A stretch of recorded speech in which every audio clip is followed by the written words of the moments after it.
अस्सलाम वालेकुम। आज हम एक सैलड बनाते हैं। गर्मियों के मौसम में सैलड का इस्तेमाल ज़्यादा होता है।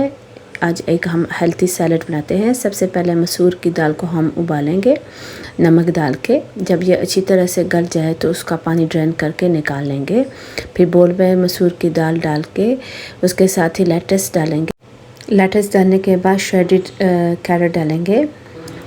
फिर हम chopped red onion, cucumber, tomato और इनको सबको मिक्स करेंगे। फिर इसके अंदर हम फ्रेश कोरिएंडर, धनिया और पुदीना डालेंगे छोटा छोटा काट के।